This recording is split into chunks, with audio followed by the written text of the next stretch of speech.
Today I'm going to be flying from New York City all the way to Los Angeles in JetBlue Mint class, a seat that fully encloses. JetBlue Mint is apparently America's best business class seat. So let's take a look at what it's all about. We'll check out the amenities, the food and drink, talk about the service, the seat, the space, and everything in between.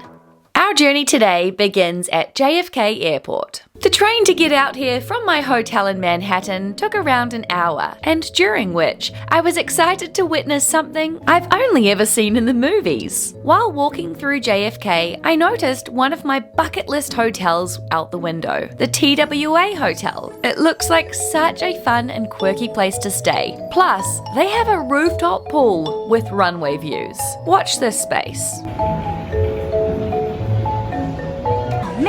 Checked in the normal area and then I only just saw that there's a priority little mint section.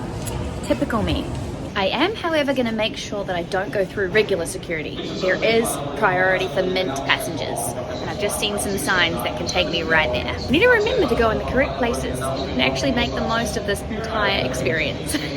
Now, unlike my previous business class experiences where I've purposely arrived at the airport hours earlier to spend time in the lounge, JetBlue Mint is a little different. Different in that there is no lounge. So I instead head straight through security, walk over to the gate and find a seat. I noticed there was a handy place to charge your devices. Perfect, as I plan on taking a lot of videos during this flight. One problem though, I could not understand how to get comfortable in this seat.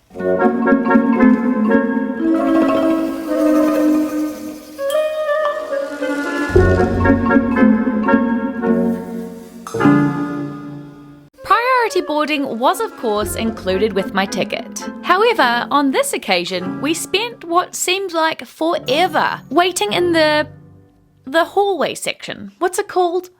Jetway? Jet bridge? There seemed to be some sort of a hold-up, which didn't bother me so much, but other passengers were getting rather frustrated with the long wait. It did just make my anticipation even more extreme. After around 30 minutes of standing around, we were eventually welcomed into the aircraft.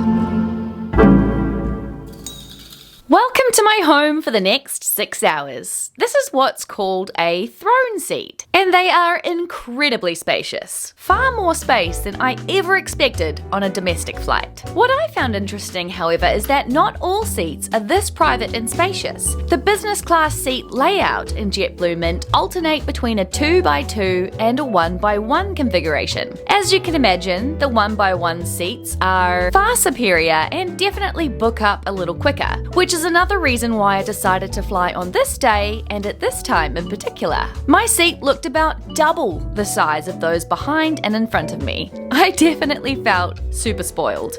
As I waved goodbye to New York, it was a crazy thought that today I'm crossing the country in just 6 hours on a plane, when literally last week I spent 4 days on a train to cross it in the opposite direction.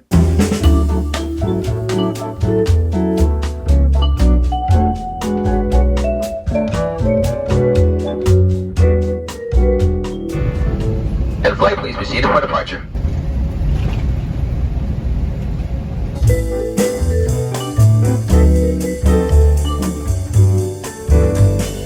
Before we go on, I'd like to say a big thanks for clicking on this video. If you're enjoying the adventure so far, don't forget to tap on that thumbs up button and give us a little subscribe.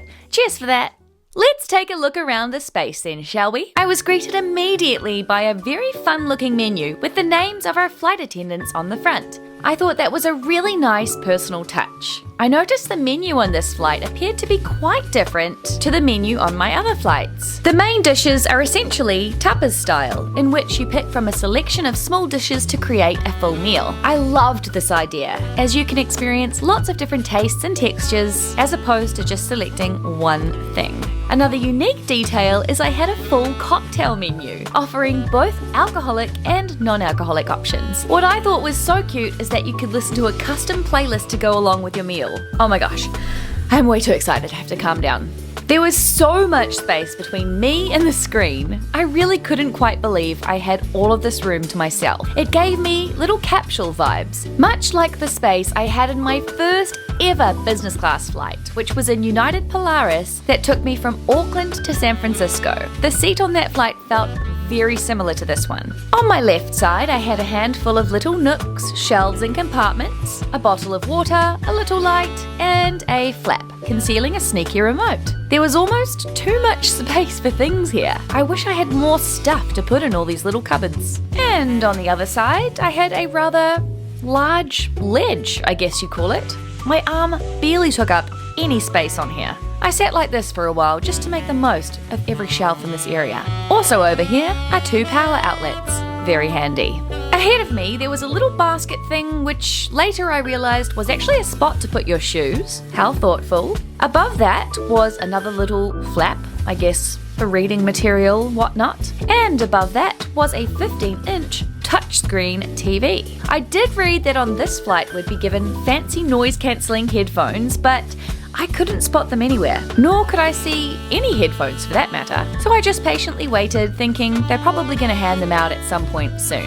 On the left of my seat were a whole bunch of controls, and an amenity kit from Tuft & Needle, which I'm guessing is a really nice brand. Also from this brand was the biggest thing waiting for me on my seat, a multitasking blanket. On the front of the bag there were all sorts of instructions on different ways that you can use this blanket, and I was determined to try them all.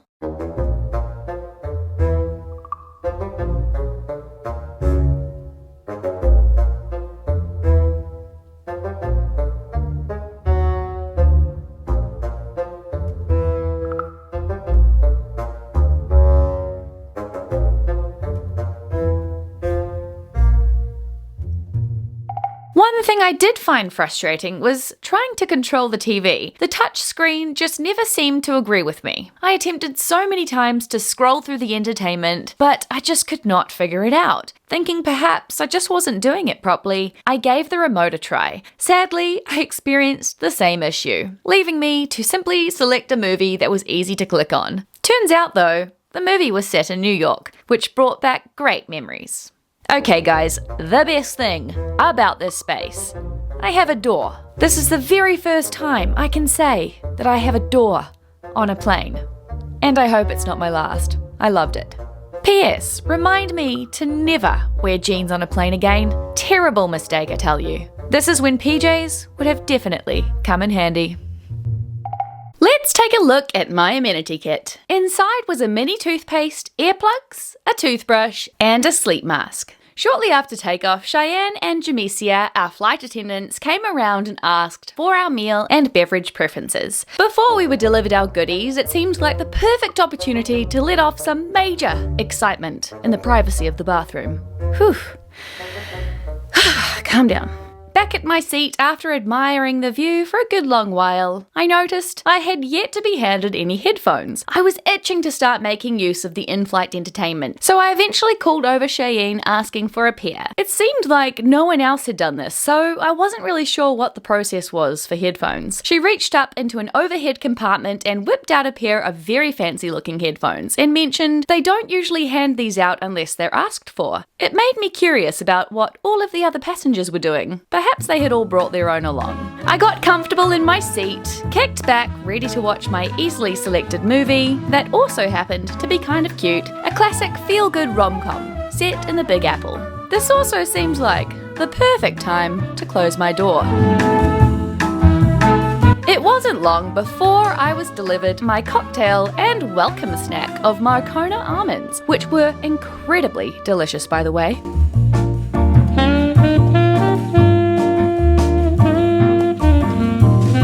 I opted for a mint condition, which is a cocktail usually made of either vodka or gin. However, I swapped that out for tequila after Jamesia recommended it. It was refreshing, super tasty, and definitely had a kick to it. This was seriously way too much fun already, and the flight had literally only just started. It wasn't long before I was asked to put my table down in preparation for meal service, and did so via the click of this little button lever thing.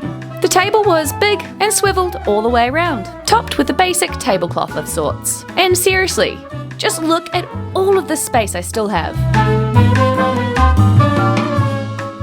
Alright, dinner time. This immediately felt fun and unique, having so many little dishes to choose from. There were a total of 5 different meals, and we were able to select 3 of them for dinner. I ended up choosing the burrata, which was accompanied with oil-cured tomatoes, basil, and croutons. I also got the lasagna, which was filled with spinach, kale, tomato sauce, and parmesan. And lastly, I chose the pan-roasted chicken. This came with marsala mushrooms and croutons. A lot of croutons going on around here. I was also given a bread roll with olive oil and chili oil. We were, of course, given proper silverware, which is always nice. This chicken was really tender and well cooked. Super tasty with the mushrooms and sauce all over it. And the lasagna? Delicious. You can't really go wrong with cheese and carbs, I say. And although I'm not much of a fan of burrata, to be honest, I didn't really like it, but I still ate it anyway, because I paid for this flight with my dwindling savings. And you better believe that I'm gonna make the most of every single crumb. And I felt like something slightly more substantial than the salad option. Which brings me to the point.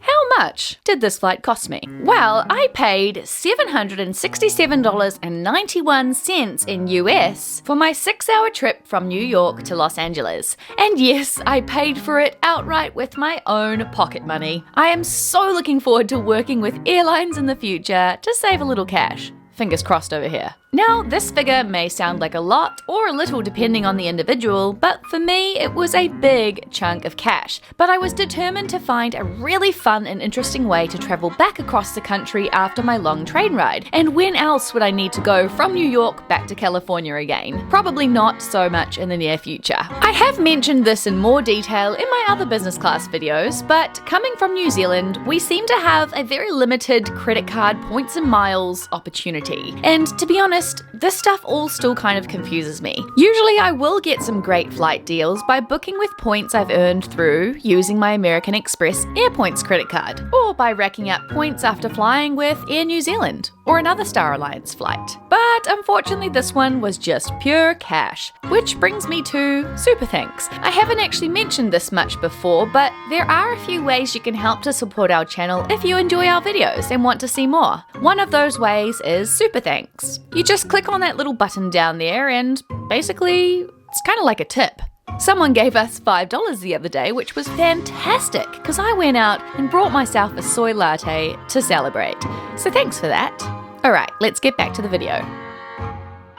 Post-dinner, our plates were cleared and we were handed our dessert, which was vanilla gelato, roasted plums, and pistachio crumble. This was pretty good. It was light and refreshing, but I would have loved a few more crumble bits. I think I have been a bit spoiled on Amtrak though. I'm still dreaming of that white chocolate blueberry cobbler cheesecake. That sounded very creepy and I apologize for that. But trust me, if you ever do try that cheesecake, you'll be making the same noise. After dinner, it was time to see what this throne seat was all about. So I had a little fiddle around with the controls. There was this footrest that came up like so. There was also a relaxed position.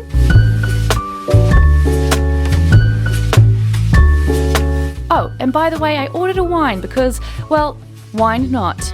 And there was of course a bed option which takes the seat all the way back into a lay flat position. I read that this is actually the longest fully lie flat seat on a domestic premium flight. How about that? This whole area was just incredibly comfortable. And I must say, this multi-use blanket was very warm. The only real problem for me is that I only had 6 hours to enjoy it. And I still can't believe that I have a door. Hey, and would you look at that? We were just at the Blue Lagoon last year, which was one of our many stops on our Arctic transatlantic cruise. We made a full video series documenting that journey and I highly recommend you watch that next. Shameless little plug there, but you won't regret it. You will not regret it. It was about this time on the flight we were flying over Missouri and towards Kansas. I love watching the flight map. Does anybody else? Oh, and by the way, I found something to put in one of these little compartments. Perfect. I was feeling a little bit sleepy and I was determined to stay awake for this entire flight, so I reached for my menu, which luckily had espresso from Brooklyn. I pressed the call button and was attended to straight away, before long leaving me with a wonderful aroma from my Americano. It was a really good coffee. It definitely hit the spot. It also seemed to attract an unwanted friend, a flea of sorts. I must admit, it's the first time I've ever noticed an insect inside a plane. Although I was still struggling to control the TV, I did notice that along with TV shows and movies, you could also watch what seemed like live TV. And they had free Wi-Fi on board. Usually I don't bother with free Wi-Fi because I quite like to disconnect from the world for a little while. But when I have tried to connect to in-flight Wi-Fi, it hasn't worked very well anyway. So to test it out, I sent a message to my honey. Unfortunately, it seemed to stay on sending for a good long time. At this point in the journey, I do a little relaxing, some more relaxing. I order a Diet Coke and relax some more. And before I knew it, we were well over the halfway point. I was still feeling quite full from my meal, but we were handed some snacks. And of course, I took some because I'm going to make the most of everything I'm given. I also found a really great new horror film that's coming out. I'll have to drag Ludwig along when I get home. He really doesn't like horror films. Before arriving in Los Angeles, we were handed another little snack. We were also given a handwritten note from our flight attendants. I don't know if any other airlines do this, but it was such a thoughtful touch. I still have this note at home, by the way, along with my little collections from all of my flights. It was at this point of the night that I decided to open and close my door just one last time.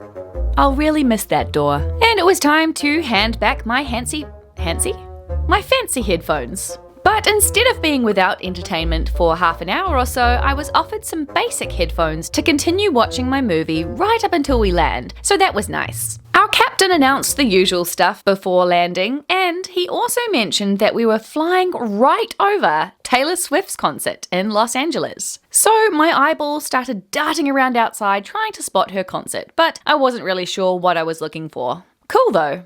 Ladies and gentlemen, please do us a huge favor today because this plane has to go right back out to JFK. Now, you may have noticed, but I'm very easily pleased when it comes to flying in business class. I just love flying, even in economy. I love it. My family think I'm a little weird. So far, I've experienced business class in United Polaris, Air New Zealand, Air Canada, and now JetBlue Mint. I'd love to know what airlines you'd recommend I try next. I mean, not that I'm going to be able to afford it anytime in the near future, unless any airlines want to have a chat over here, but give me some suggestions below that I can place on my bucket list. After the flight, I was so tired, I just could not be bothered filming an outro, so instead, you part ways here with me, voiceover Chloe. I appreciate you spending the last 18 minutes with me flying across the USA. Do leave me a comment below. I absolutely love reading and responding to all of them. Until next time, goodbye.